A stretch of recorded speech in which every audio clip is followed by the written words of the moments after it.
Good morning students. মই ৰাজশ্ৰী বাইদেউ আজি তোমালোকৰ সোশিয়েলৰ ইতিহাস পাৰ্টৰ মহাত্মা গান্ধী আৰু ভাৰতৰ স্বাধীনতা সংগ্ৰাম এই পাঠটিৰ পৰা তোমালোকক এটা টপিক পঢ়াম। আজি টপিকটো হৈছে তোমালোকৰ আইন অমান্য আন্দোলন। ভাৰতৰ স্বাধীনতা সংগ্ৰামক তিনটা ভাগত মেইনলি তিনটা আন্দোলনত ভাগ কৰা হয়: অসহযোগ, আইন অমান্য আৰু ভাৰত ত্যাগ। এইটো হল আইন অমান্য আন্দোলনৰ ওপৰত ভিডিঅ। তোমালোকৰ মেট্ৰিকত এটা নহলে এটা আন্দোলনৰ বিষয়ে লিখিব আহিবই। তোমালোকে তিনিটা আন্দোলন পঢ়িব লাগিব। তাৰ কাৰণে তোমালোকে তিনটা আন্দোলনৰ বিষয়ে বুজিব লাগিব, কেনেকৈ হৈছিল, কি হৈছিল, ফলাফল কি কি আছিল আৰু সেইবোৰ মুখস্থ কৰিব লাগিব।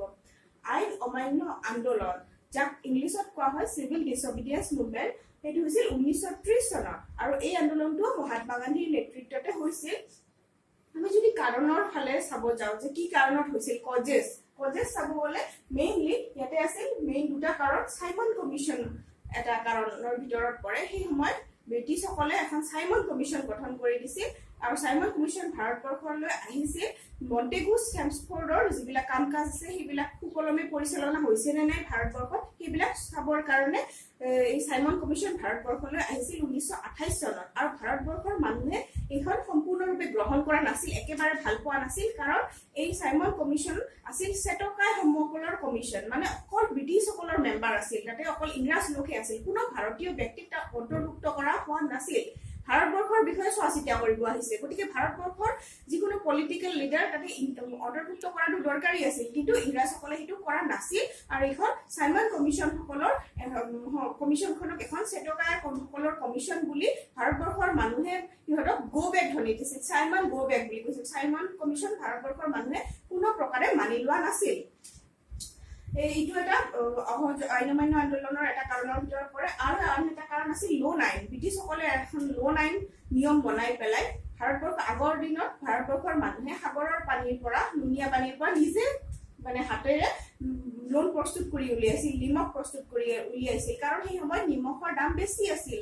কিন্তু ব্ৰিটিছসকলে এখন আইন বনাই ভাৰতীয় মানুহসকলে মানে কোনো পধ্যে নিজে মানে ঘৰুৱা কামত ইউজ কৰিবৰ কাৰণে কোনো নিমখ যাতে প্ৰস্তুত কৰিব নোৱাৰে তাৰ বাবে নিয়ম কৰিলে। আৰু সেইবিলাক নিয়মত ভাৰতবৰ্ষৰ মানুহে অপজিশ্যনত আছিল। গতিকে এই সাইমন কমিশ্যন আৰু লোন আইনৰ বিৰুদ্ধে গান্ধীজীকে মানে আদি কৰি কংগ্ৰেছৰ বেলেগ বেলেগ লিডাৰ বিলাক আৰু ভাৰতীয় মানুহসকলে একগোট হৈছিল আৰু সিহঁতে এটা নতুন আন্দোলনৰ পোষকতা কৰিছিল।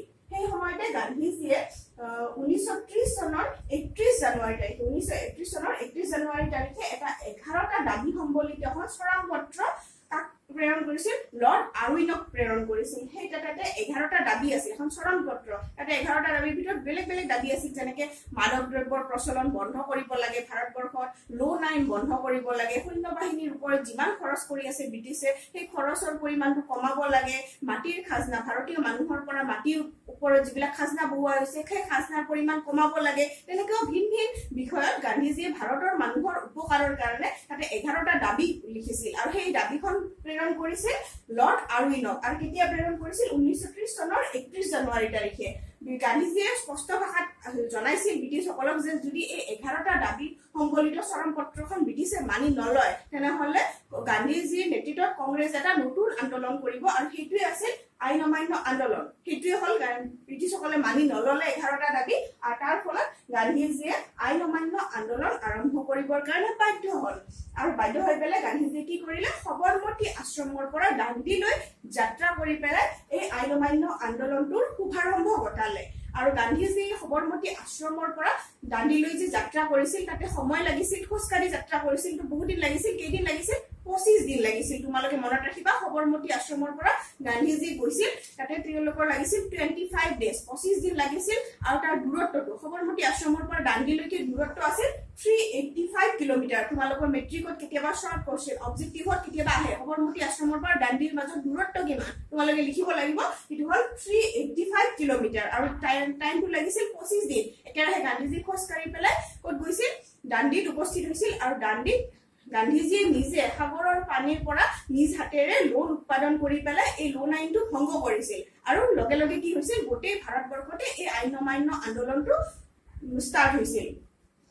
তেনেকে আইন অমান্য আন্দোলন চলি থাকিল। ভাৰতবৰ্ষৰ বেলেগ বেলেগ ঠাইৰ মানুহে অকল পুৰুষ বুলি নহয় মহিলা শিশু সবে আন্দোলনত জপিয়াই পৰিল আগৰ অসহযোগ আইন অমান্য আন্দোলনৰ নিচিনাই ল'ৰা ছোৱালীসকলে স্কুল কলেজ ষ্টাৰ্ট কৰি আন্দোলনত জপিয়াই পৰিল বেলেগ বেলেগ জাগাত মানে মানুহবিলাকে লিখিব কবিতা গল্প প্ৰবন্ধ লিখিব ধৰিলে যিবিলাকে মানুহৰ মনত আন্দোলনমুখী এটা ভাৱধাৰাৰ সৃষ্টি কৰিলে তেনেকৈ আন্দোলন চলি থাকিল কিন্তু তাৰ পিছত গান্ধীজীয়ে কি কৰিলে 1931 চনৰ 5 মাৰ্চৰ তাৰিখে লৰ্ড আৰউইনৰ লগত এখন চুক্তি কৰিলে আৰু সেই চুক্তি মতে কি কৰিলে গান্ধীজীয়ে লণ্ডনত অনুষ্ঠিত হোৱা দ্বিতীয় ঘূৰণীয়া মেজমেলত অংশগ্ৰহণ কৰিবৰ কাৰণে সন্মতি জনালে আৰু লৰ্ড আৰউইনেও ব্ৰিটিছৰ প্ৰতিনিধি হিচাপে ঘোষণা কৰিলে যে ডাইৰেক্টলি যিবিলাক ভাৰতীয় মানুহে ব্ৰিটিছৰ বিৰুদ্ধে কোনো মানে সন্ত্ৰাসবাদী কামত বা হত্যা আদিত জড়িত নাই তেনেকুৱা মানুহক এৰি দিব অকল যুদ্ধত অংশগ্ৰহণ কৰিছে কিন্তু ডাইৰেক্টলি কোনো ব্ৰিটিছক হত্যা কৰা নাই তেনেকুৱা মানুহবিলাকক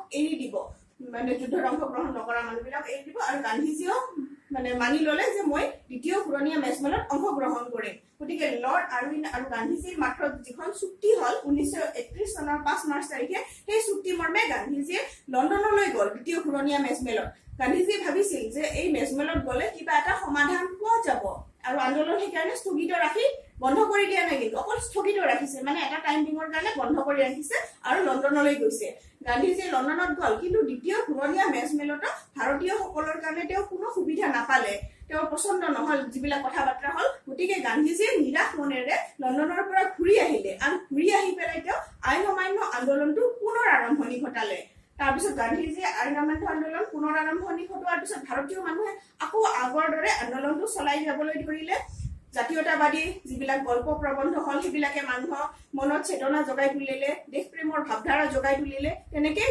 কেইবছৰমান চলাৰ পিছত গান্ধীজীকে আদি কৰি বল্লভ ভাই পেটেল আদি যিবিলাক আন্দোলনৰ মূল ব্যক্তি আছিল সেইবিলাকক গান্ধীজী ব্ৰিটিছসকলে গ্ৰেপ্তাৰ কৰি জেলত ভৰাই থলে হলেও পাব্লিকে মানে সাধাৰণ জনতাই আন্দোলনটো চলাই থাকিল কিন্তু লাহে লাহে যেহেতু লিডাৰ অবিহনে কোনো আন্দোলন বেছি দিন চলি থাকিব নোৱাৰে গতিকে জনসাধাৰণেও লাহে লাহে দুৰ্বল হৈ পৰিল আৰু আন্দোলনটো কিছু প্ৰকাৰে স্তিমিত হৈ গল আৰু স্তিমিত হৈ যোৱাৰ ফলত কি হল 1934 চনৰ মে মাহত আন্দোলনটো প্ৰত্যাহাৰ কৰা হল কংগ্ৰেছে আন্দোলনটো প্ৰত্যাহাৰ কৰিলে 1934 চনৰ মে মাহত এনেকৈয়ে আইন অমান্য আন্দোলনটো বন্ধ কৰি দিব লগা হল চাবলৈ গলে আইন অমান্য আন্দোলনৰ পৰা কোনো বিশেষ ফলাফল লাভ নহল ভাৰতবাসীৰ কাৰণে কিন্তু ব্ৰিটিছৰ কাৰণে এইটো আছিল এটা শিকনি যে ব্ৰিটিছসকলে বুজি পাইছিল যে ভাৰতবৰ্ষৰ মানুহে আৰু বেছি দিন আমাৰ গুলামী কৰি নাথাকে বা আমাৰ শাসন মানি নচলে এইটো ব্ৰিটিছৰ কাৰণে এটা শিকনি আছিল যদিও ইয়াৰ কোনো কংক্ৰিট ফলাফল নাছিল ঠিকে আছে তোমালোকে বুজিলানে আইন অমান্য আন্দোলনৰ বিষয়ে এইটো তোমালোকে মুখস্থ কৰিব লাগিব আৰু মেট্ৰিকৰ কাৰণে নিশ্চয়কৈ পঢ়িব লাগিব আজিৰ ভিডিঅ'টো তোমালোকৰ ইমানে সমাপ্ত কৰিছো থেংক ইউ